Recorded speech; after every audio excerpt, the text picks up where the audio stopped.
The blackest eyes. The devil's eyes. Hail to the king, baby. Boy! The plan is, kill the brain, and you kill the ghoul. Welcome to hell. I said, I'm not gonna hurt you. I'm just gonna bash your brains. Welcome to prime time.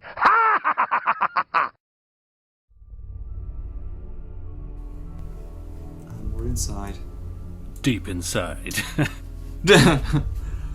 I want to feel you deep inside me. Deep inside me. I don't know why this is becoming a catchphrase, but I want to make you feel good. Make me feel good. Again, Halle Berry, great actress. Don't know. And then you've got a. Oh, have you seen it? You know, we'll introduce ourselves in a minute, listeners. Which is they did a very good parody, which is a mixture between Sling Blade and Swingers, and it's like the guy obviously playing Billy Bob Thornton's character, and then they're going, "Oh, you're so money," and he's just like dancing and everything else. So it's just fucking so well done. But yeah. So, good morning, good afternoon, good evening, good night. Welcome to the podcast, The Backseat, with your host, Wayne Alexander, and the delectable Matthew A. Hutton IV, Esquire, as I go by sometimes. As in just now. This is what I go by. God. I'm moving my microphone around just to see how that goes, because it is a pro mic, but for some reason I've decided to use a different stand. So if I sound like an idiot, I am. But we've got ourselves a super special show for you today, and I say that with confidence because every show is fucking special. My mum says I'm special. My mum made me special, threw me down the stairs, legs first. My mum used to do that airplane game where she'd throw me up in the air and then she'd walk away. Do you know, I used to always play pranks on my mother whenever I was shopping with her. So there was one time we were it was Lidl's, and for some reason she dropped something, so I went down to get it, and at the same time she went to get it and lifted whatever basket she was holding, got me right in the eye with it. So I just started screaming at the top of my lungs, abuse! I was like 10. Trying to get her in trouble. She hated that. Or the time that I bumped into a mutual family friend who said, "Oh, how's your mother doing?" as I was shopping with her, and she was away somewhere to get like beans or whatever. And I said, "Oh, well, she's gone." And she was like, "I'm so sorry." My mother walks up behind us and she went, "Are you telling people I'm dead again?" She hates it, honestly. So send your condolences to our podcast in the backseat. The Instagram page. We're accepting donations to the charity which is known as Children's All Saints Hospital, or if you could just send your donations to, or the initials, cash, that would be fantastic. If you can make a check out to cash, that would be fantastic. I mean, that kind of leads on to our topic, as it doesn't, but if my mother was to come back, which she has, as a zombie, clever, right? No, not at all.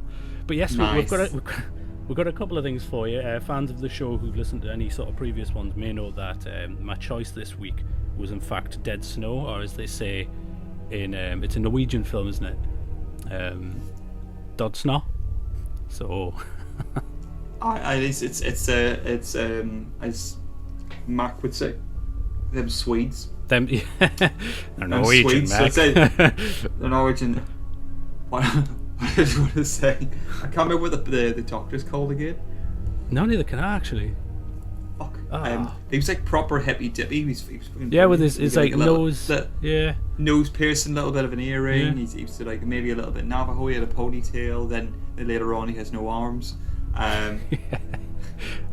Body modifications, people. That's what he was doing. He was well ahead of his times.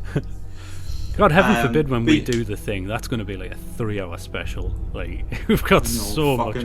We'll do a series on the thing. You could easily do it as a how it would mutate, how would it adapt and stuff like that. I think possibly it would be more difficult with the likes of people having more and more kind of body modifications, etc. Yeah. Yeah, it'd be pretty cool. So we've got Dod Snow. What else have we got for him, Matthew? Yeah, Dodd Snow, and this one, it kind of came out of left field because we want to try and keep ourselves relevant. Otherwise, you might turn us off. And you don't want to turn us off, you sexy things. You just want to turn us on. Ooh, that was a little sensual. You're really good. You're really good at turning me on. You should probably just ignore that. But yeah, the other one was Army of the Dead, which we've both recently seen. So we're gonna keep it. We'll not get into it, but yeah. I think sort of it's a very divisive film, and I Is thought it really? There's some people have loved it, or there's some people have kind of hated it. Who hate fun, apparently. Okay. I'm probably having fun, enjoying themselves, not hurting anybody. The bastards. The fucking bastards. Why don't they get a machine gun? Actually, no, I better not say that live on air. But yeah, for our American listeners, please don't. We don't have them here. Yeah, which is possibly a good thing. Yeah. Not to get into. Oh no, the reason why I wouldn't want to. Not that I would love those aspects of America I would love to live in, and that's not to be again disparaging towards any American listeners. Which apparently we've got a few. We've got a few in Oregon. I think we've got one in New York. Yeah. One in Pennsylvania. One of each. We'll find if we can get all 50 states, then bingo. Level 2. Oh yeah. But I think if I did pay into the NRA, and I'm not getting political with it, I feel as though I'd have to get my money's worth and end up using it. Well, yeah. Buy just going, right. And what'd you do? It's Tuesday. And I just fired randomly into the air, just hoping that. To be honest, I think in America, I'm not getting anywhere political as well. Obviously, there is gun violence. There is anywhere, and I'm talking anywhere because there is violent people and all that. I wouldn't trust the English to have access to guns like they do in America. I think we're all plus as well. We've got the NHS. So I'm going, I'm gonna not to get it. I'm gonna shoot that fucker, and you know what? He's gonna be all right. Yeah, he's gonna shoot his foot off. He's just foot off. He's going to get some sort of amazing prosthesis, and he can park his car wherever he wants. He's going to have a hook for a face. That'll do. Christ. It's good old hook face over there. It's like a different. Because I don't think he directs it. Did Spielberg direct Hook? He did. Oh, I think he did. With Robin Williams, wasn't it? Yes, the late great Robin Williams. But yeah, I think he directed it. I know it's one of those ones that people are like, what? Because it doesn't have the Spielberg. Nice. Did you know that Peter Pan is owned by Great Ormond Street Hospital? No, Peter Pan? No, shit. Yeah, so J.M. Barrie, the writer, lovely Scottish man apparently, gifted the rights to the book and the movies and any other ones to Great Ormond Street Hospital, so they have to give a go-ahead. Nice. For any adaptations. Oh, that's killer. That's really cool. So I think some of the proceeds and stuff like that from the royalties, if there is any, then goes towards Great Ormond Street Hospital. Nice. Aww. But yeah, I don't know why we were getting into Peter Pan, Robin Williams, Hookface. That would be a different one. I think you'd just say one thing over and over again, and that would just be, "Kill me!" Hook shouldn't be. Oh god. So anyway. We've got Dead Snow and Army of the Dead. So a lot of double-deckered undead decadence. Yeah, and we haven't really thought of, because it's not something that we sat down to watch to really overly analyse. So we just thought we'll do this because I picked Dead Snow and we have seen it recently, so we didn't sit down. Well, you might have, I'm not sure. I haven't sat down and watched it again. Dead Snow again, yes. And with what's for breakfast, Wayne? Dead snow. Bit of dead snow. Or water. So yeah. So yeah, and Army of the Dead, it's recently come out, and we thought, well, we might as well keep up with the times. We're not that old. With the kids. With the kids down with their hula hoops and their zombie films. So we're not really going to break it down into too much, and just mostly talk about the positive aspects, what we liked. I have pulled up the IMDb on many of them, just so we've got something, I suppose. because with Dead Snow. Dead Snow, yeah. And Dodd Snow. Dodd Snow, that's right. There's a few different parallels. I say they're sort of counter parallels. Not to combine or compare the two of them. The budget for Dead Snow, when I'm looking here, was only $2 million, where Army of the Dead was in fact between $70 to $90 million. And that's the only comparison I'm going to do, because I want to talk about them individually, because I think they're worth that. Yeah. Don't know about yourself. I don't want to butcher this name as well. I've had a little look with Dodd Snow, or Dead Snow, as I'm going to from now on call it, because I'm sick of that joke already. Was released in 2009, directed by Tommy Wirkola. I think it might be Wirkola. I could be wrong. Wirkola, yeah. Those Swedes. The Nords. The Norwegian rag. That wasn't bad. That was nice. That's not bad at all. It wasn't bad at all. I like that. Wait, I could do this one. Like a trade in the night. Anyone who gets that reference, you're awesome. Yes. So, in a world, where ski vacation, in a world, where I've got emphysema, in a world, where in a ski. God, I need a tune. In a world. A ski vacation turns horrific for a group of medical students as they find themselves confronted by an unimaginable menace: Nazi zombies. You got zombies. I'm actually doing a reference to Enemy Mine with Lou Gossett Jr., who just think he turned 82 or 85 this week, Shite. and Dennis Quaid. But yeah, completely different film directed by Wolfgang Peterson. But yeah, Nazi zombies. Because zombies aren't threatening enough. Them zombies. Bastards. Yeah. You know what else makes them worse? Nazi zombie bastards. Nasty Nazi zombies. To be honest, that's a trope that seems to have been a huge trend and has been done many, many times. It's probably not the first time, but this is the one that definitely brought it into popularity. I'm going to guarantee there's Nazi zombie films prior to this. I was going to call it, what's that one, is it called? Outpost? I think Outpost might have come before or afterwards. With both, he's a double-barreled local fella, because I think he's originally from the north. He's originally from a place called Lisburn in Northern Ireland, and then I think he moved to the northeast. So he grew up like going to the Odeon near Newcastle for years, and then obviously now he's a big movie star. He played Frank Castle in Punisher Warzone adaptation movie that they did years ago, which is fucking brutal, and it's fucking brilliant. It does not mess about.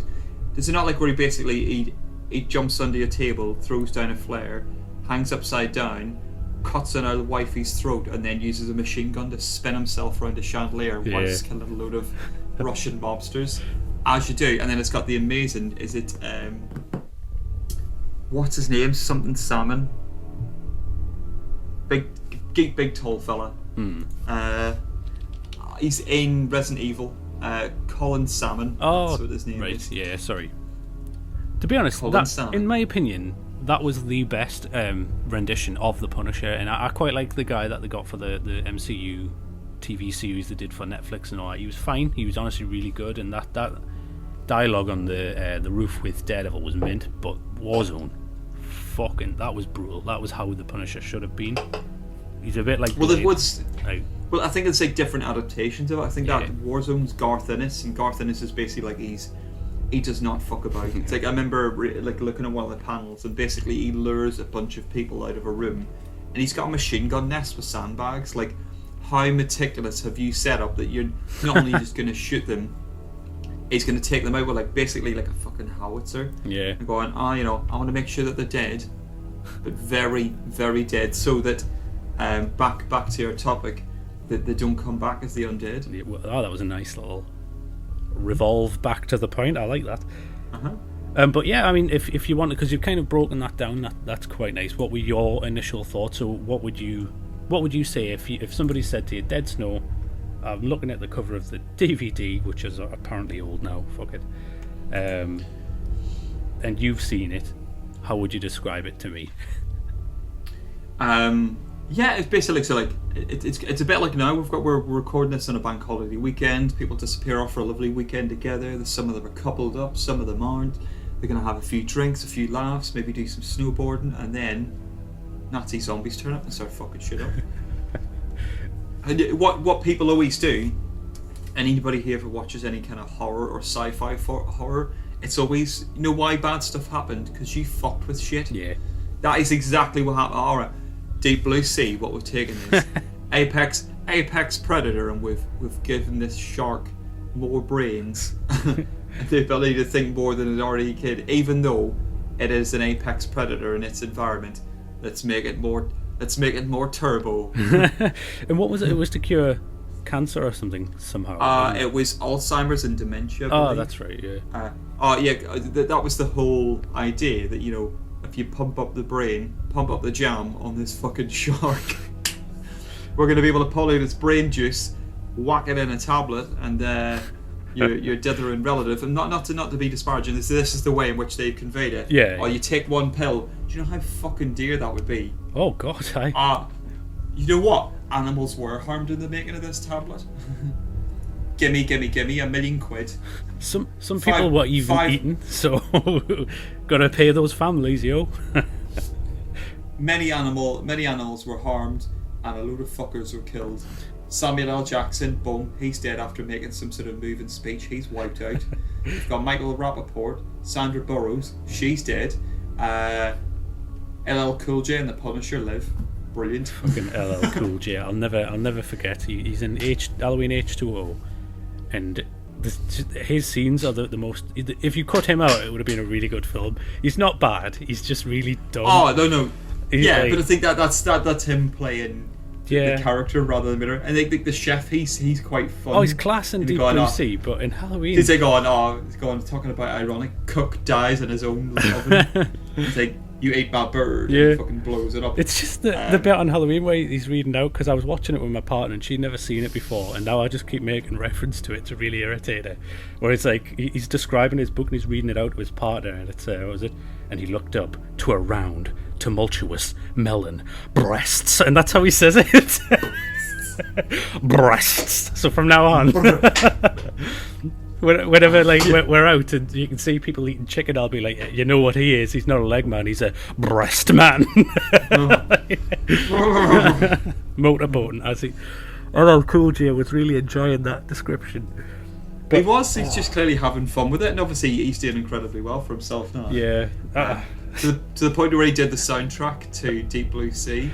Oh, is it my head? Is it head or my life is like a shark's fin? Like, I really like his character in the movie. It's fun. It's clearly not trying to be like, we're not trying to be Lawrence of Arabia. We're not trying to be Jaws. We're not trying to be like any of these ones. It's just like, we're gonna have fun with it, and they did. And do you know what? A nice little round back to the point. That's exactly what Dead Snow is, as well. It's not trying to make a social commentary. It's not trying to do anything. There's a guy in it who just makes reference to movies throughout. Mm-hmm. And it's a love letter. The whole thing is just pure fucking fun. You don't even turn your brain off, because you are engaged throughout the whole thing. Oh, definitely. There's nothing wasted as far as watching the movie, because you're watching it and it's like, right, they're on the way up the mountain, right, they're at the mountain, they get to the cabin, things happen, you know, and everything else. Oh, this guy's got a crisis. It's basically like every Tom Cruise movie. Yeah. He's training to be a doctor. He's training to be a really good doctor. He has a crisis of conscience because he doesn't like the blood. Going, I wonder if he's going to overcome this. We're watching a movie called Dead Snow. He's got a long life ahead of him. I know.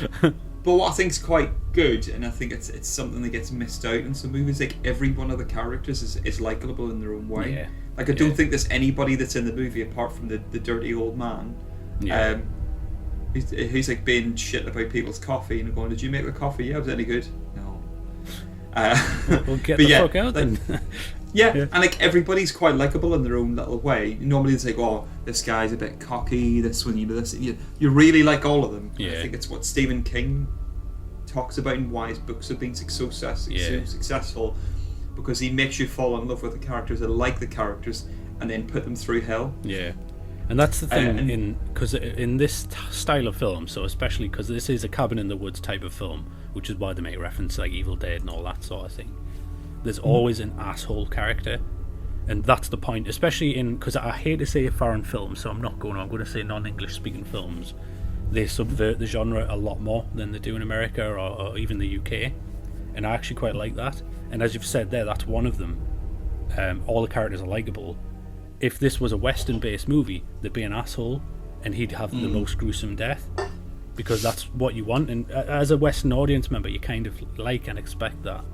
But it's also nice to not see that every so often. Yeah, you don't want to. You want to go against type, or you want to go against sort of what other people are thinking. Exactly, because you've got to remember nice they're to be all surprised. Yeah, exactly, because you've got to remember they're all friends. Why the fuck would they invite this one asshole with them in the hope that he's going to be butchered by a Nazi zombie?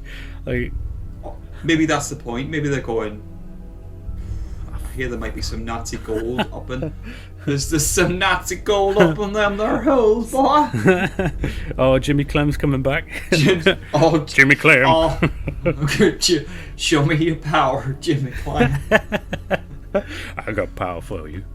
I don't know where I'm going with this, but anyway, I know where I'm going to step back. But yeah, so what happens, as we were getting back to what I was mentioning beforehand, same with any sci-fi or any horror film, people fuck with shit, and then they die, and they entirely, Event Horizon, we're messing about with wormholes, we're going to make a black hole, sink it off, what? Shit happens, and stuff might fuck it, everybody's getting killed. Sam Neill's accidentally opened a portal to hell. Fuck. Not again. You should have known. He's Damien. I know. There's a load of sharks in that water.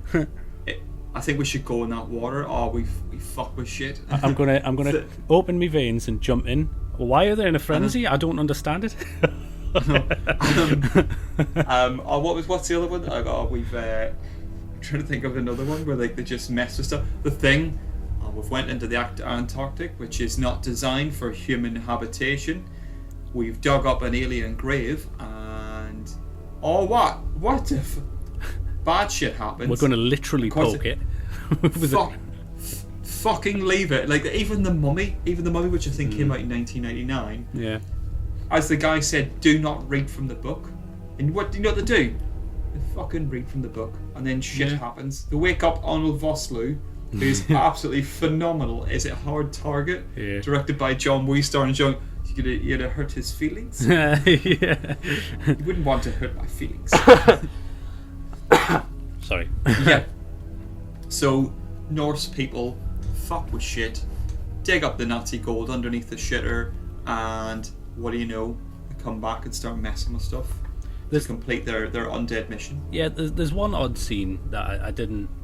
Like, it's a good scene and it's quite relevant as well in a way, but for some reason that doctor, I don't understand why his pillow play took a very final turn.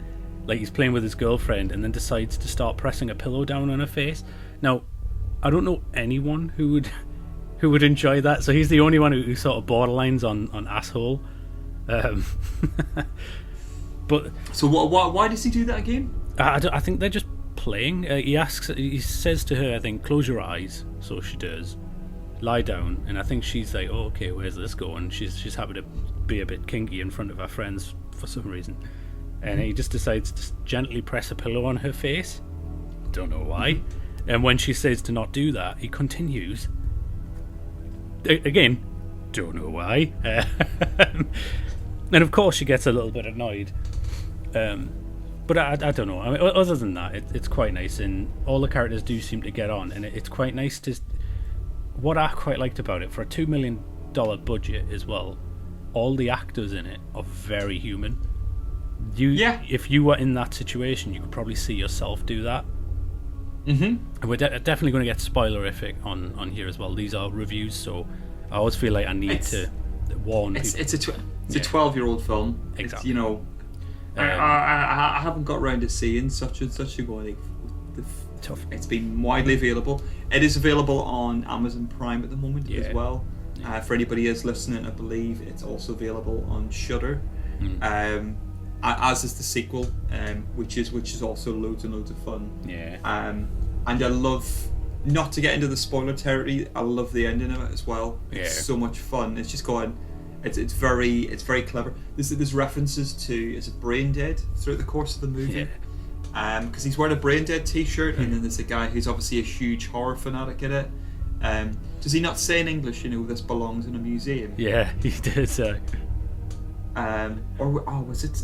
what he says? Because it's like a reference to Indiana Jones, isn't it? Yeah, he does.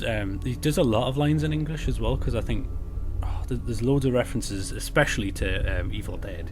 There's a whole conversation on whether or not Evil Dead 1 and 2, well, Part 2 is a remake to Part 1, which is a good discussion, which we'll probably get into.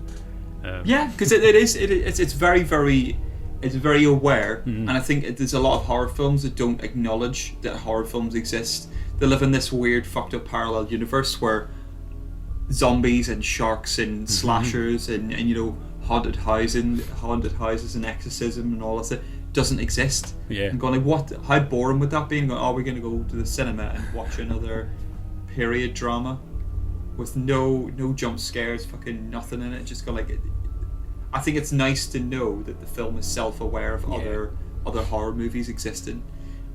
It sets your expectation because they're having a conversation that is engaging the audience, because it makes you immediately, and this is a clever filmmaking technique. And I always like to touch on these, as my sister, who I'm going to give a shout out to, pointed out that those are her favourite bits, also being a filmmaker who's done a lot better than I have even. To get the audience properly engaged, if you make reference to something that they like, and I don't know anyone who's seen Evil Dead who doesn't like it, you've mentioned that, you've already got people engaged, so what happens from then on, you're kind of already there, unless it really gets shit, which this movie doesn't. It really does deliver. Anyway, it does heart and kidney as well. So,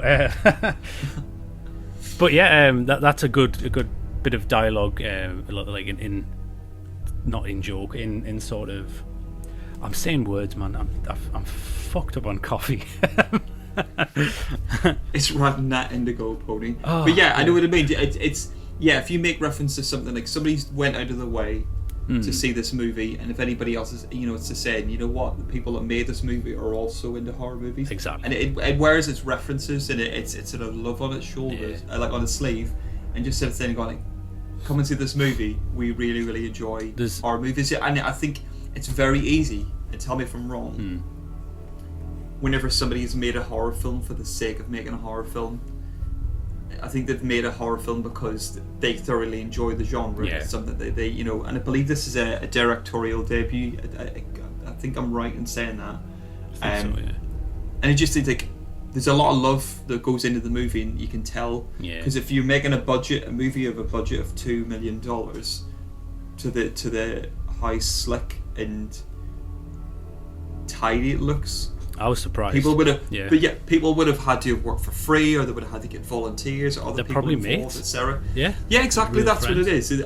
So people have to buy into it in order to, and that comes across on the screen. And another one where that happens, where it was made on like a shoestring budget, especially for now, was like Night of the Living Dead. Yeah, like they made that for like very, very little money. It is very slick, clearly, because they just had the entire buy-in of the full crew and cast wanting to make a really good movie. I think that's what they've done with this one. I love that film. And do you know what? That's a nice parallel, because with that being the OG of zombie movies, it's nice that this zombie movie does the same sort of thing. But there are poor examples of that as well. I actually recently saw there's a lot of movies entitled Escape Room, and there's another one coming out. But one of the escape rooms that I watched actually features the Billy Loomis character from Scream. And it's a decent film. Skeet Ulrich. Oh, nice, excellent. Where he's in that, and he's a bit underused, if you ask me. But anyway, there's a conversation in it which you can just tell was written to try and engage the audience, but there's no love in it at all. They're talking about Saw, and at one point one of them says, Saw is a modern day classic, and it's like, do you realise that you can't have a modern day classic? That in itself's an oxymoron. And it's like, well, it's not. But that it's such a bland, you've looked up a horror movie and started to talk about it without actually talking about it. You've just said it's a modern day classic, you've read the wiki. This movie gives you reference. This guy quotes through the whole film. I'm talking about Dead Snow again, sorry. Other horror movies, you can tell there's love, there's tropes that happen in it. There's parallel Evil Dead. they're in a cabin in the woods. There's a whole lot of fucking gore in it. There's a shotgun. I think someone even says groovy at one point. There's a chainsaw. Yeah. There's a chainsaw. Workshop. Apparently there's a bit in it which kind of, it's not to give anything away from the sequel. The sequel involves Russians to a certain extent, who obviously were opposed to the Nazis during the Second World War. Yeah. And there's a bit in it where one of the characters is holding a hammer and a sickle at the same time. And obviously that's on the Russian flag. Nice. But yeah, and it's just it's so well done. It's gory, it's gritty. There's a fuckload of really good practical effects. Yeah. These aren't not that I've ever watched a film and went, that's a sexy zombie, right? And I will make a reference to this one because it's quite, I'm not really into the undead, but there's quite a sexy undead lady in Return of the Living Dead. Is that part 3? Part 1, where the lady's just like, she's like a punk, she's walking around topless dancing among the dead. Next thing you know, she's getting fucking grabbed at. But yeah, that's sort of that's a sexy zombie. Part 3 had a very, because the main character in it's the only zombie in it, kind of, and she was also she starts stabbing herself with loads of spikes to stave off the hunger because she kept her intelligence. You see what this movie does? It just makes you talk about other great movies. That's the type of film I like. I love Dead Snow for that, because it's like a fan-made film, but a fan-made film that's really fucking good. It in itself gets fans, which is meant. Sorry, I keep interrupting you because I'm. No, not at all. What I think it does really, really well, and I think that this is the sort of movie when you go in like, I will stick on Dead Snow, and then you go on, should we put on Evil Dead 2? Should we put on like another movie that like. And I go, sequels also available. Let's do it. That on. Yeah, exactly. Yeah, exactly. That's what you want to do. It just makes those things like really sort of really interesting. We don't want to whet an appetite. Is that what it's called? Whet. Yeah. I'm gonna whet my appetite with a bit of Dead Snow. Moist. And then you're hooked. It's like one of those ones like the somebody who's maybe on the wagon because they're trying to just kick the drink for a little while and go on. I'll just have half a shandy and then go on. Fast forward 6 hours later and he's on the Dead Snow. The Dead Snow. He's doing coke off a dead gigolo's butt cheeks. Rigor mortis. Cock. So anyway, I'm going to stave off the rating until the end because I kind of want to compare your opinion of this to Army of the Dead a little bit, but not in a negative way. I just want to know from the budget perspective, 2 million to 70 to 90 million. I'd be interested to see how they compare. So I won't ask you to rate them until the very end, but I also don't want to give away too much about Dead Snow for those who haven't seen a 12-year-old movie. So it's 12 years old. But I don't know if you wanted to move on to because just noticing the time a little bit, the Army of the Dead. Army of the Dead, directed by the great Zack Snyder. Like a load of people like give Zack Snyder shit and going, he doesn't need it, or nor does he deserve it. He's done Superman, he's done Justice League, he's done Watchmen, which is a phenomenal adaptation of source material. Basically, whenever it was created, I think it was in the 80s, whenever it was first written. Correct me if I'm wrong. It was basically it was on film. Yeah, Alan Moore, Dave Gibbons, I believe, is also the illustrator on it. Yeah. But it's basically the stated that it was like unfilmable. Like there's no way that this could be adapted into a movie. And I've probably mentioned this before. Yeah. Oh, they did it. So David Hayter, who plays the voice and also the non-Guyver typed character in Guyver 2 Dark Hero, also does the voice of Solid Snake, I think, for the vast majority of the games whenever they went 3D, because he's just got this amazing, phenomenal, gritty, brilliant voice. But yeah, so David Hayter wrote the script for that. I think he also wrote the script for X-Men. So he decided, obviously, it was a huge passion project for him. He did Watchmen. It's a fucking brilliant adaptation. It's a great movie. He did 300. He did Dawn of the Dead, the remake, which was written by James Gunn from Slither, etc. So there's loads of like tie-in with other people who are phenomenal. But so Zack Snyder gets shit, and there's absolutely no reason as to why. No. He is not. His role is not there. He's not trying to be Kubrick. Yeah. He's not trying to change people's lives. He makes entertaining movies. Yeah. And Army of the Dead is clearly just him being given free rein to do whatever he wants. Clearly written by him. He's got like a load of people who clearly wanted to work with him from the body work that he's done beforehand. Yeah. And again, I think it's one of those ones where you can tell everybody that was involved, as far as like the main cast, really believed in the movie that he wanted to make. Yeah. And this sort of come off the back of him doing Justice League, and obviously did the Snyder Cut and everything else, and people say whatever they want. Yeah. He gives everybody what they want and more. But he's done that with this movie, and people's issue with it, I think initially was it being nearly 2.5 hours long. Mm-hmm. It doesn't. I don't know about you. It doesn't feel that long. It flew by because I was training while I was watching it because is it Dave Bautista? I always get his name wrong. But yeah, I think it's Bautista.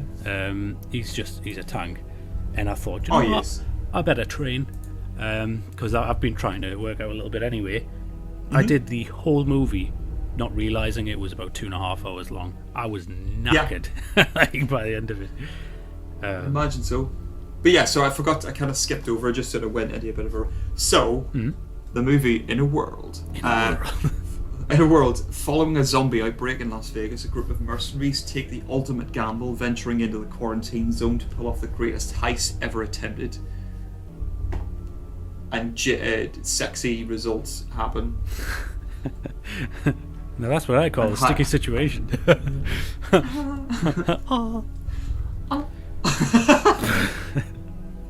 I remember watching, because as it was coming on, I remember you telling me that it was coming out, and I saw the upcoming trailer on Netflix, and because that's where it's screened, if you didn't know, so if you do now.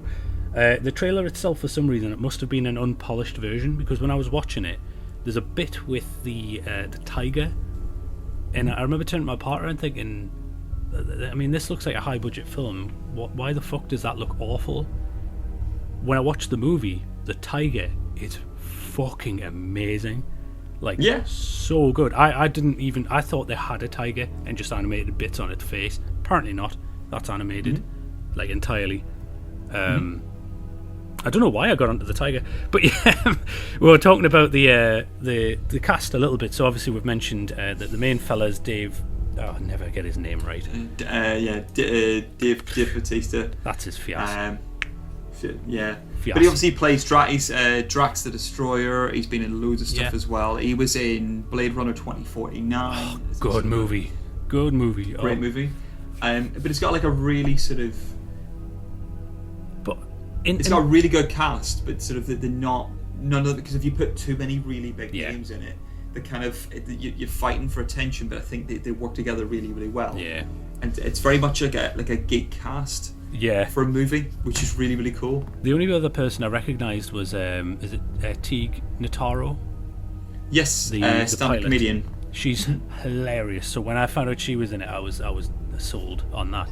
And what I quite liked about the lead character, who I'm never going to get the name right, so I'm going to stop trying. He didn't play it. It's Drax, yeah. Drax. He didn't play it as Drax. Where Guardians 2 was a great movie. I feel as though he tried his hardest to get the most laughs in it. Yeah. When you're playing against somebody like Kurt Russell, just don't do that. But in this movie, he was kind of straight, but he was likable straight. Like he was practical. It was it was good. The cast, actually, everyone in it was fucking amazing. His daughter was good. I normally hate that type of character, that whiny sort of, I gotta look for the family. She was fine. It's what they're sort of going. Like, everybody who's watching it going, I'm gonna go look for the family. Probably going to the zombie apocalypse. Fuck them. Yeah. Fuck them. Just fuck them to death. Why don't you get some gold from the safe? All those people, you know what's better than people? $200 million. So yeah, it's like Father Ted. The best way I would describe this movie, and going, where they steal the car. The guy that owns the car, he dances himself to death in Father Ted. Oh, yeah. And they're trying to rig the bingo or the tombola so that they win the car back, so they don't get in trouble or they get to keep the car. Yeah. And he going, oh, he got hit by a truck, and he going, 2 trucks, and he smashes the car together. So this basically movie, like the best way to describe it would be, right, Ocean's 11, fucks a zombie movie, and that's it. And this is the disgusting degenerate baby. It's the inbred, incestuous, illegitimate baby that has happened, and it's beautiful. Honestly, I would agree, and I am surprised it's divisive. And obviously, I pulled up the IMDb, and it's only been getting, at this point, it's at 5.9 out of 10 on certain release forums, which I won't comment. That's wrong. I would definitely say it was worth probably more than that, which is to give away a little bit of the rating at the end.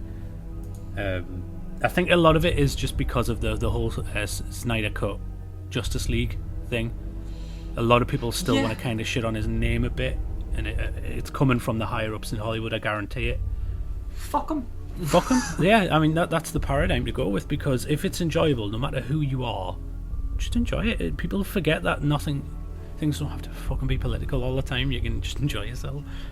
Yeah, I think that's the point I would get back to with this movie, is that it's fun. Yeah. This film is not here to change the genre. Yeah. It's not to change lives. It's not meant to leave somebody like thinking about it loads afterwards. The guy's clearly made films just to solely entertain, and there is something magical about that. Yeah, it works.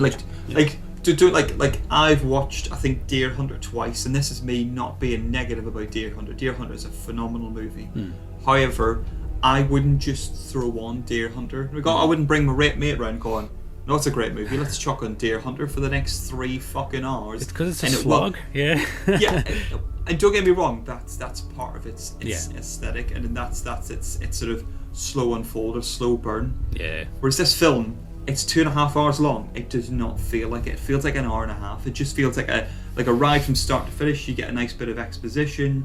You get a nice bit of you get to sort of know the characters a little bit more. You get to see the scale of the movie, and then it just unfolds. And like, speaking of it unfolding, like the opening bit of the movie, you know straight away you've got the soundtrack by Richard Cheese, aka Dick Cheese. Yeah.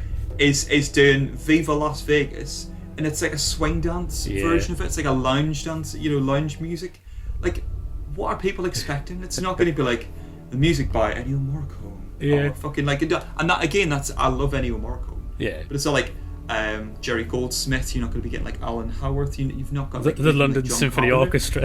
Yeah, the Philharmonic. I don't know who Philip Harmonic is, but apparently he's got all these orchestras. It's not John Williams. It's not really, it's Richard Cheese doing Viva Las Vegas, because obviously the movie takes place in Vegas. It's been really obvious as to what's happening, and then you just see that Vegas has went to shit. Yeah. And there's a lot of slow motion violence in it, and it really put me in mind, and I think this was on purpose, to the likes of Zombieland's opening. Yeah. And it's fucking brilliant. Like, I don't want to compare those too much, because I don't know which one I like more, is my genuine opinion on it. But there's a lot of love notes in this movie, which is class. One of the things, and I do agree with George Romero on this front, is I really don't like zombies moving terribly fast sometimes. The reason he didn't like that was because they're dead, they would have rigor mortis, or they would be a lot stiffer, all that sort of thing. And I love that because I love Romero. This movie, it was no issue. I loved it. There was reason for it, in fact, because there was only a few of them that could move quite quick. There were alphas, so it was like being bitten by the original host. And this isn't a spoiler. Like, it's clearly that it's an alien zombie. Yeah. Or that's what it is. They have then spread that throughout. Obviously, there's lesser zombies, but you have to be bitten by this head honcho for you to be smarter, stronger, faster. Basically, it's just absolutely just like you go, all right, okay. So they're not zombies. They're alphas, I think is what they're referred to. But they're dead, or they're undead, but they're not meant to be like shambling rigor mortis. You still got to pop them in the head for them to die. And there are those style of zombies as well, with the pottering around ones. But yeah, I want to see the balls on the zombie that bit the the tiger. Yeah. Because they even make a reference to it. It's one of Siegfried and Roy's. Yeah, which is cool. Fucking a tiger. It makes me think of The Simpsons because there's a reference to it where like the white tiger's on a unicycle smoking a pipe whilst he's got like somebody else on his shoulders and going, look at this beautiful animal, isn't this better than it living in the jungle? And then they say they're going, hello tiger, wake up, and then they shoot it with a tranquilizer dart and it just realises that it's been the injustice of it being taken from the from where it lives, and it just rips them to shreds, and it's just brilliant. Oh. No, I have to say in Army of the Dead as well, the standout performance for me, and I don't know who it is, I don't want to know who it is, because the female alpha zombie in it was she's terrifying. Brilliant, yeah. The main alpha zombie, no offence to the movie in any way, was kind of forgettable. He was just a buff dude. But she was mint. Because his character's called Zeus, by the way. I never knew that was the case. So apparently, and this is not going to. Apparently, the opening credits, a bit like the way Nick Frost and Simon Pegg in Shaun of the Dead talk about what they were going to do the following day. A few shots around the Winchester, blah blah blah, Bloody Mary. That tells you what's going to happen throughout the course of the movie. It's kind of laying out what's going to happen in the movie. But apparently the opening credits kind of shows you what happens throughout the course of the movie. But you can only figure that out once you've actually watched it. And you go, right, okay. So you could realistically watch it again. But yeah, his character's called Zeus. So there's a statue. Obviously, there's loads of statues and stuff all over Vegas. Where it makes reference to, like, it's always like Zeus or Caesar's Palace and all that kind of stuff. But yeah, it's just loads of fun. Isn't the main place they're trying to rob the Olympia or something? I forget what it's called. Yeah, a bit like in Mount Olympus. It'll be sort of a reference to Greek or Roman mythology. And then it turns out that zombies can procreate. She was pregnant. Yeah. I know, that was quite weird. I was expecting more to happen with that, to be honest with you. That was a nice surprise that, again, with it being review, going to be some minor spoilers. They didn't go very far with that. It was just more the reason why the Zeus zombie was a lot more aggressive and relentless. And I like that. I was so happy they didn't try to go into the technical politics behind zombies. One of the best scenes in it is there is when we were talking about Dead Snow there's not a dislikable character in it. There's a very dislikable character in Army of the Dead, and they dispose of him rather quickly, and I thought that was kind of awesome. That, like, there was yeah, totally. I know who you're talking about as well. There's no moral dilemma. She just does what she does to him, and you've got to watch it because I don't want to spoil it. And everyone's like, yeah, all right. Because it's almost like you've got to pay the toll because these zombies are a little bit more developed, right? You've got to pay the toll. If we give them what they want, then they'll let us go about our business, provided we don't do this, And it's just thinking about stuff that it references. It's almost like that's like paying a toll to like the Native Americans if you were trying to cut through their territory. Yeah. There's obviously references to An American Werewolf in London in the opening scene. I'm trying to remember. Do you remember? No. So there's a bit where they're both like they're running away. Oh yeah. It's An American Werewolf in London. There's a character who's clearly ripped straight from Aliens. She's got the bandana, she's got the machine gun, she's got a knife, she's fucking badass. That's clearly just a reference to Aliens. What's her name in Aliens? That's going to drive us mad. Vasquez, yes. So basically there's clearly a reference to Vasquez in the movie. And there's almost aspects of like politicism in the movie, but it's very much to drive the story. I don't think the movie in itself is trying to be political. Yeah. As far as I'm aware, I could be entirely wrong. If I'm wrong, correct us. Let us know. Let us know on our Instagram page at Podcast in the Backseat. But yeah, I think that there is little hints, little threads, and I think different to Justice League, the Snyder Cut. I don't think there is a Snyder Cut because what got released is his cut. It's his vision, and that's very much clear. He's left it all up on the screen rather than on the floor. Yeah. There's one thing I have heard, because I've not seen it yet, about the Snyder Cut is it's a very long film, obviously, a lot of people are saying that if Snyder was to have released that before the whole thing that happened, some of the scenes would have been shorter, but because this is the Snyder cut, he didn't get to go into the editing room, so it's long for that reason, meaning there's scenes that go on a bit too long. In this movie, as we've already kind of described, there's no scene that feels like it's drawn out, that it's boring. No. There's no boring conversation in it, for a start. It was teetering at a moment for me because I really disliked those whiny teen characters. His daughter was close for me. I was thinking, you fucking what? And she was fine. So, yeah. But see, yeah, it's because that's going to be, going, oh, had we just done what we were supposed to, done what I refer to as the Sigourney Weaver. Yes. Yes. Stick to the rules, stick to the plan, don't deviate, and you would have been fine. Instead of doing somebody deviates from the plan, somebody tries to fuck somebody over. As always. But as opposed to doing the John Hurt, which is sticking your face in the egg sack. Like, what's this? It's fucking straight away. It's trying to headbutt it. It's like, oh, I'm a John. It's got one of them chest boasters in it. He's going to boast you. No, me and my partner, refer to looking at something too closely as John hurting it. I don't know if I mentioned that. So I'm now good at it. No, that's really, really good. Oh, really? I think I'm going to now introduce the Sigourney Weavering it, and that's when you do the logical thing. Right, we're gonna Sigourney Weaver the shit out of this. Yeah, that's a new thing. We've got a lot of catchphrases in this. That shirt that we keep mentioning is going to be massive.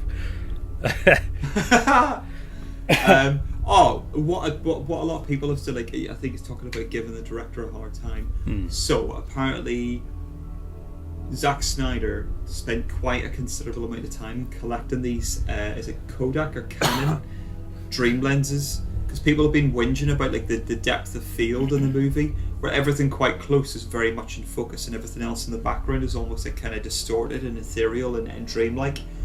I think that works really, really well, because what you want to do is be focusing on that one character, because if you can see everything in high def, then it's really obvious as to what's going to happen, whereas I think it's more of a shock. And as much as this is a horror film, it's I'm not going to watch this movie at any point go and think that's scary. There's going to be elements of suspense and, oh shit, is this happening or that happening?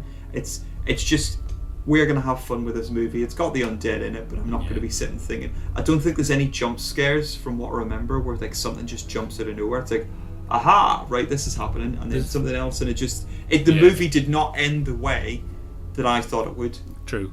There's one scene that shocks, to be honest. That was a shock. It wasn't a jump scare, but there was something that did make you sort of, ooh. And I won't give that away because that is a plot point. I think you know what I'm talking about with the elevator.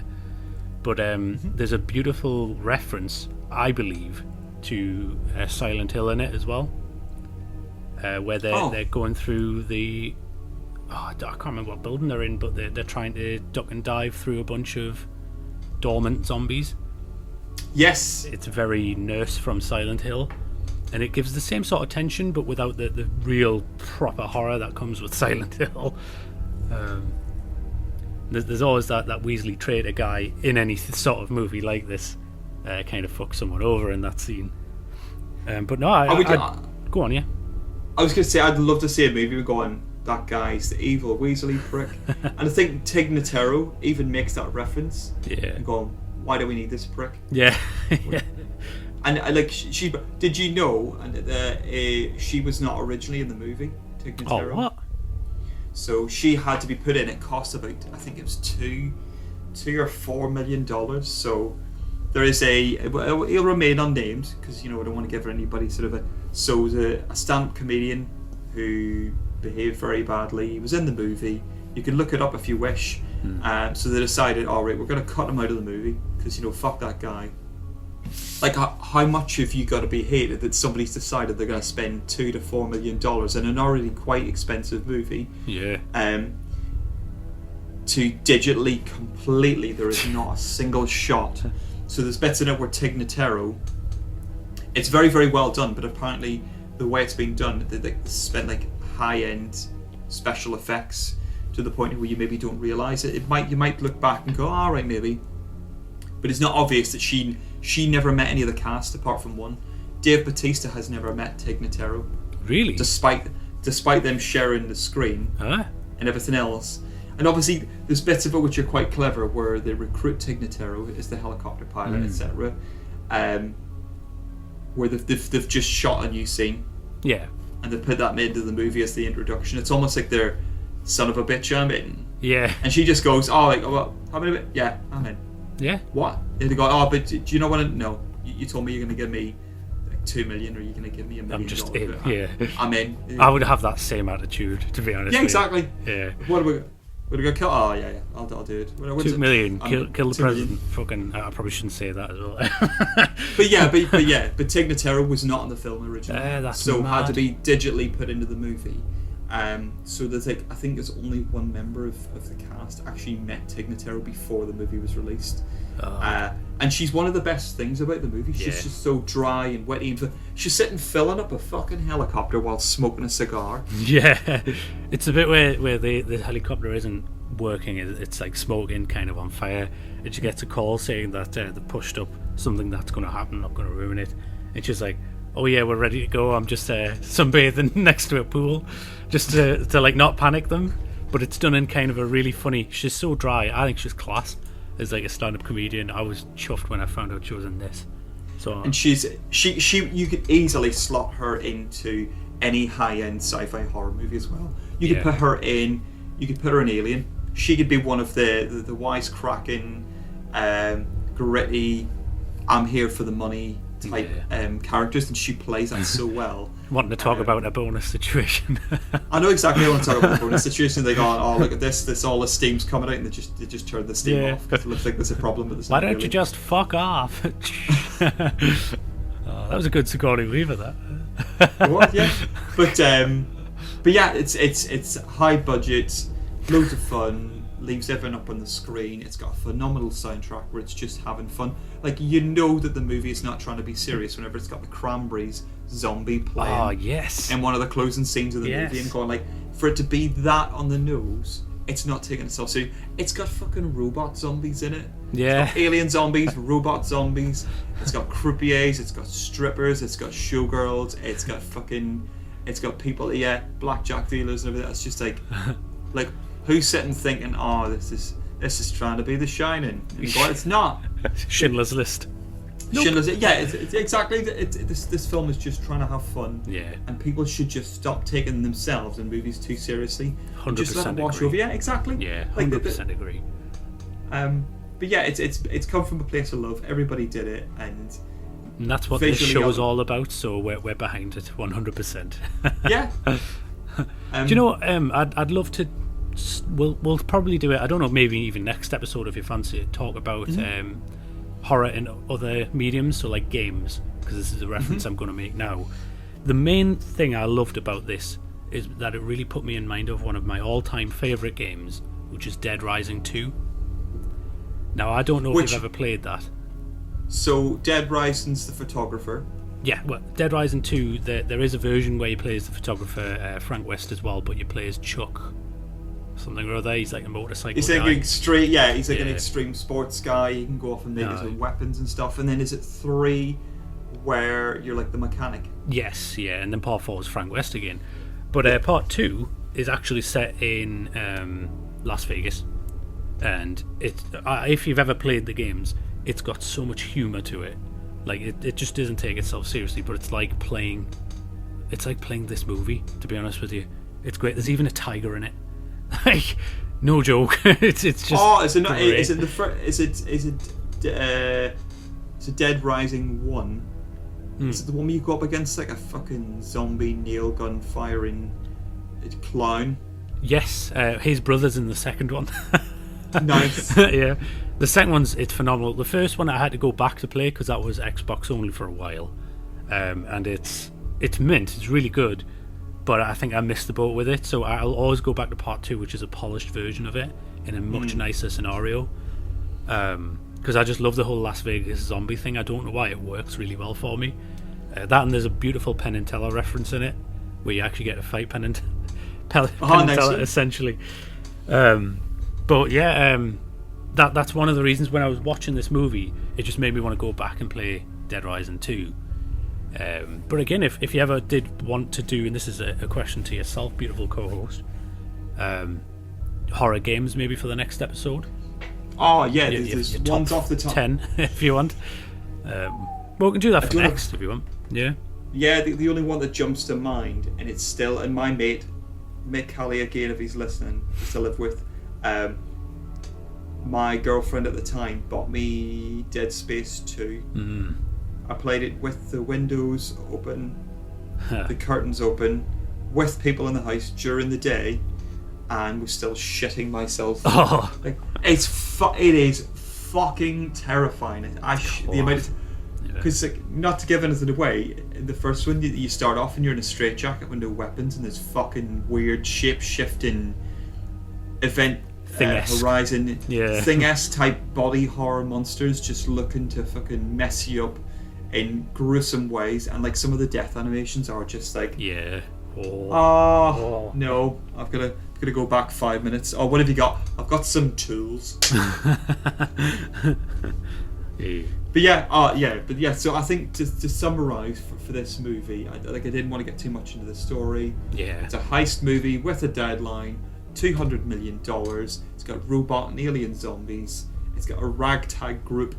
Where, like, I don't think what I was wanting to mention was it doesn't do that whole, will he be a part of the, he's given up that life. He doesn't really go. Everybody just goes, I'm in. I need the money. Yeah, 2 million. I'm really good at. Yeah, 15 million or whatever else it is. You've got like the guy who's like fronting the whole thing. He's just sort of like, just saying, go on.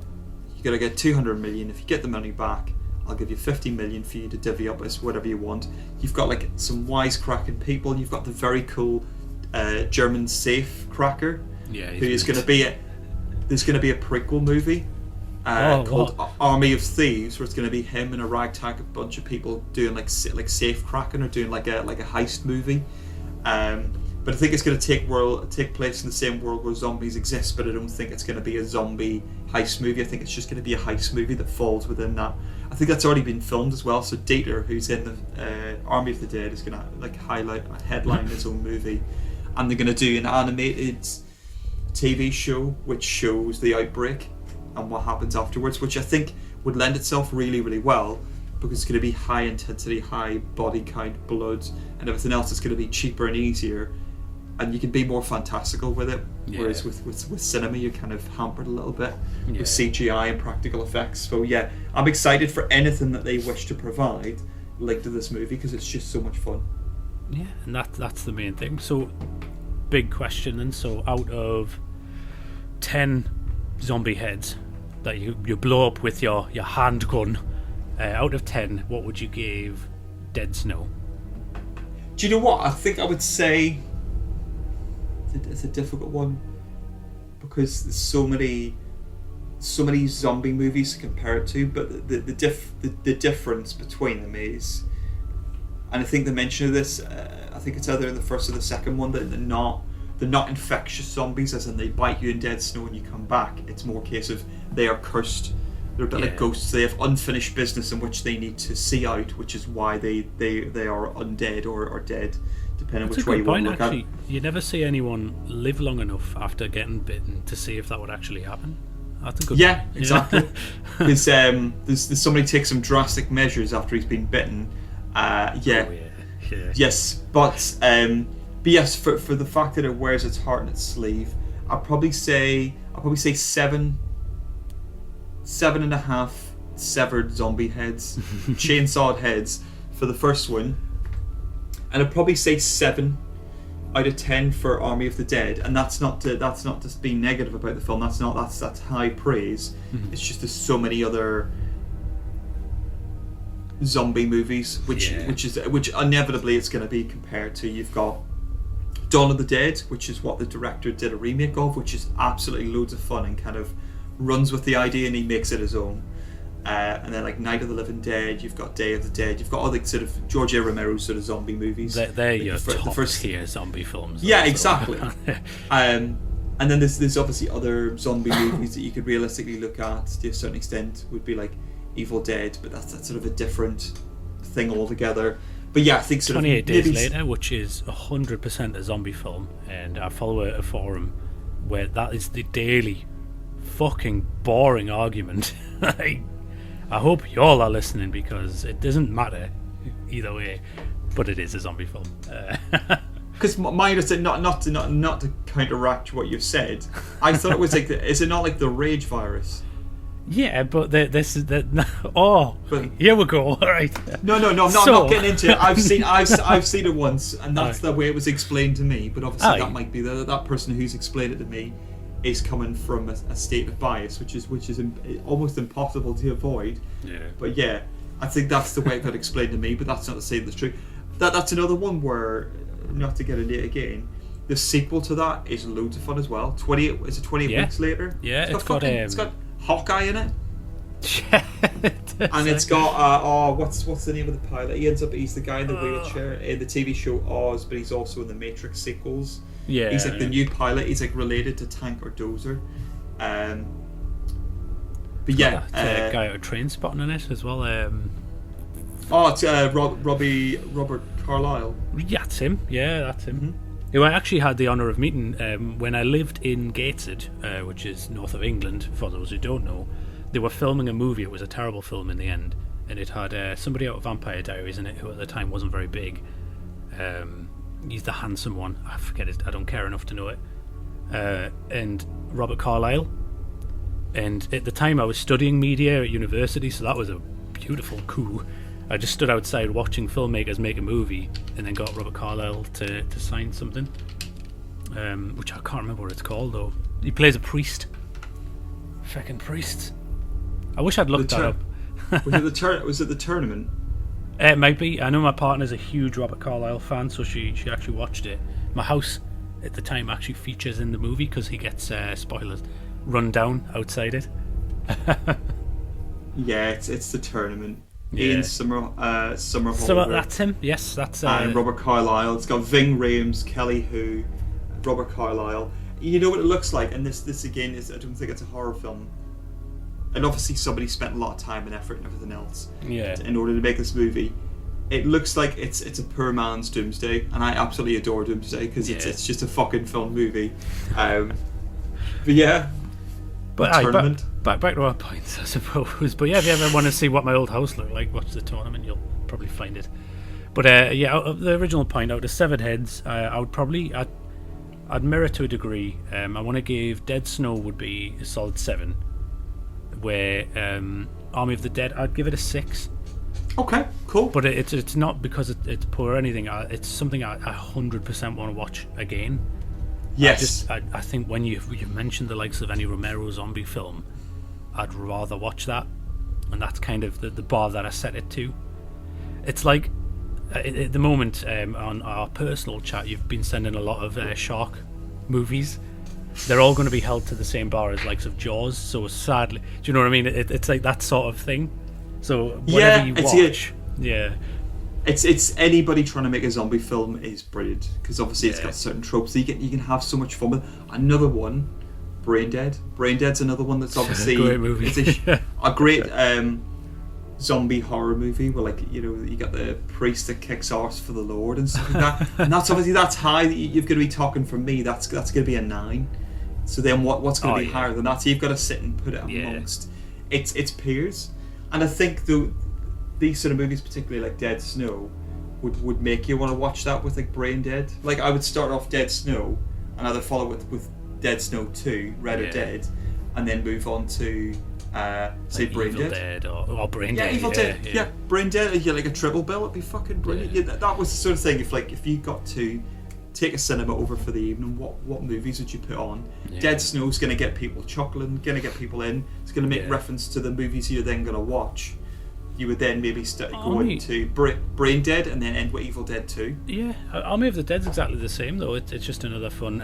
Obviously, I've made films in the past as a producer, director, and actor. I won't name this film specifically because I've had a bit of a disagreement with the other filmmakers on it, who then went on to do a sequel, and I'll tell you afterwards, obviously, what it is. But zombie films are easy to make, and I have actually made one. mostly as a producer, but I cameo in it as well. And that's why it's a load of fun. If you know what I mean, you could just you throw blood on somebody, all of a sudden you've got yourself just a daft little film.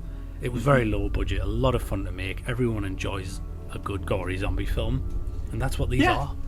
These are just pure entertainment. So I always feel like I need to justify the ratings that I give things, because I always sound overly harsh. We've kind of held off on some of the greater films that we would give 10s. We did Nightmare, just to give you an example of a great fucking movie. This solid 10. That got the 10 off us both, which is awesome. A fucking 10. A 10. I give it 10 out of 10. I can feel it. I can give it 11 because I've got 6 fingers on the one hand.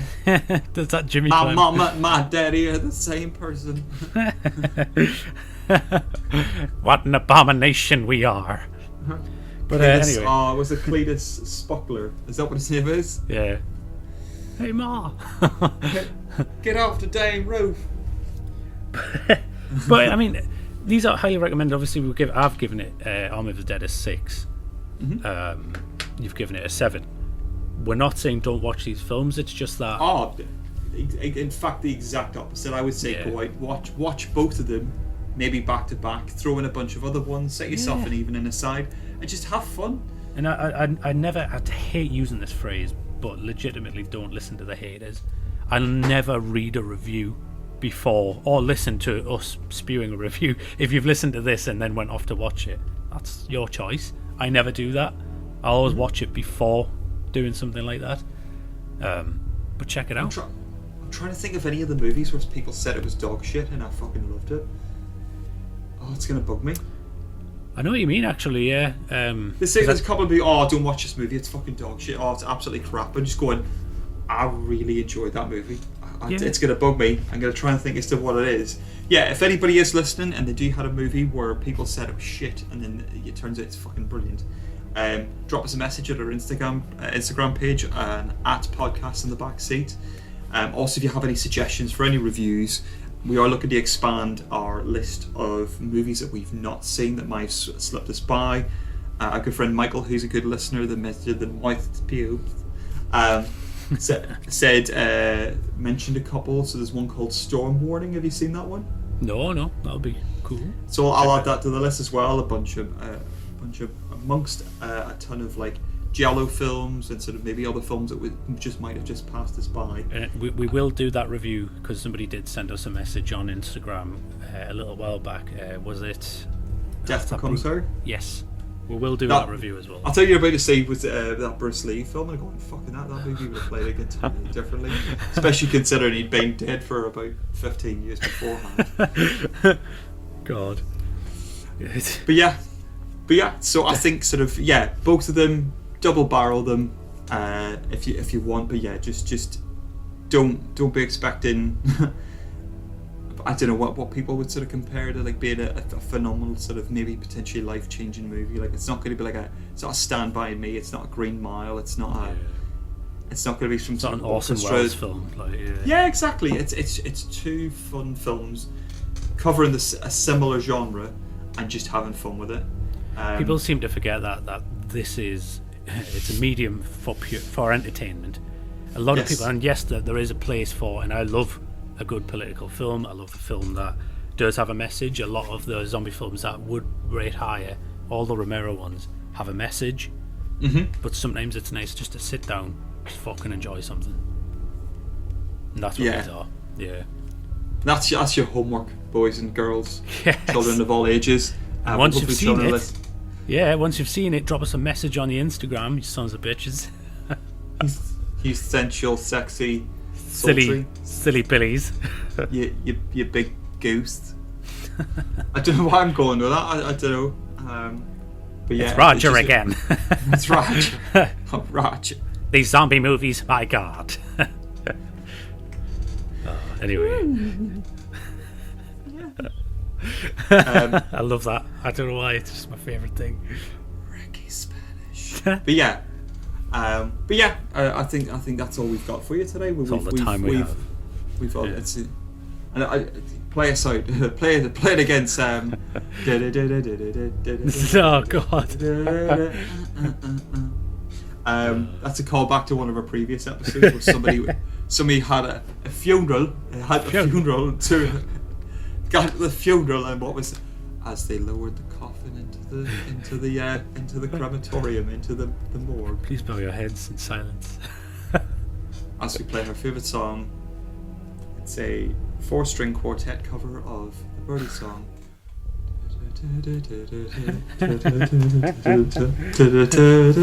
And you can just hear the rustling of people's overcoats and blazers and everything else just going. Yeah. They just start going into like proper like every. I can't honestly remember what episode that was on. I'm gonna have to go back and listen to them. Was it not the? It might have been Here Come the Girls episode because we had to re-record that, didn't we?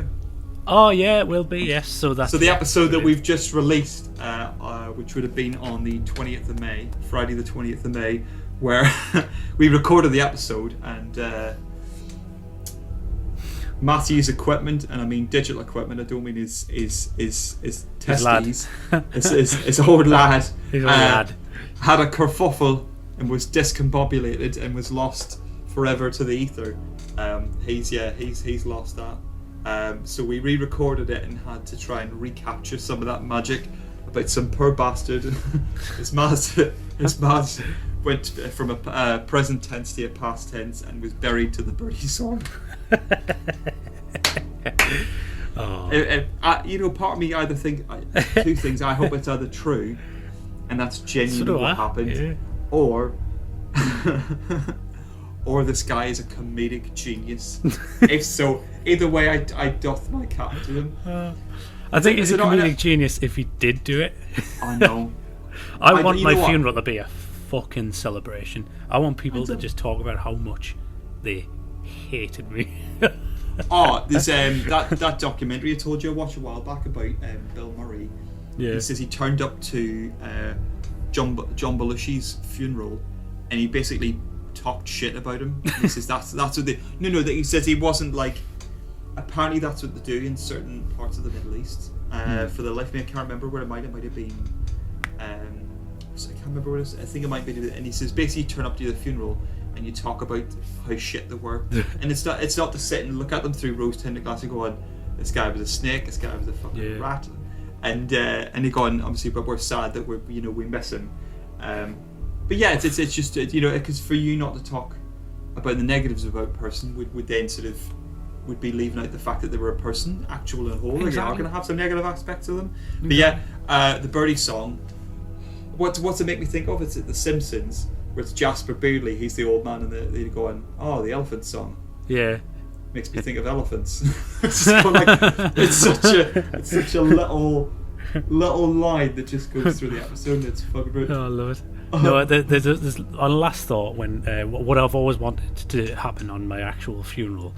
I wanted to pay someone to turn up at my funeral wearing the same clothes I was wearing when I died, holding a sonic screwdriver, and announce to the room, this is where things get complicated. Just as like the last. I really want something daft to happen. I want a fucking headstone a bit like Spike Milligan, which says I told him I was ill. Stuff like that. Because death should be funny. It should be, yeah. It's a part of life. It's not a famous line by Richard Harris in Gladiator, and it gets referenced by Russell Crowe later on, which I think is a really good movie. It's very, very sort of very well done. They go on, death smiles at us all. All we can do is smile back, because it's part of life. Exactly. It's shit if we live forever. And you sit there your entire life worrying about death. You've wasted your life, in my opinion. Just fucking enjoy yourself and watch Army of the Dead and Dead Snow, you son of a bitch. And always touching yourself, though. You've got to be touching yourself. And whatever shape or form that may be, because maybe that could be you just sit with your hands clasped. You could be gently rubbing your inner thigh. Maybe, as I mentioned in a previous episode, just holding onto that perineum for dear. Or if you're just doing this to your bumhole. You're welcome. So I think that's all we've got for them, Matthew. Yeah. And on that brown note, and on that brown sound, Yes, so we'll leave you there. So thank you very much for listening to our silly little ditty, Das Bitty, with your host Wayne Alexander and your other host Matthew Ayrton the Fourth. On Sugarcane. Yes, enjoy your stomach pounder and coke. Good night. Be seeing you.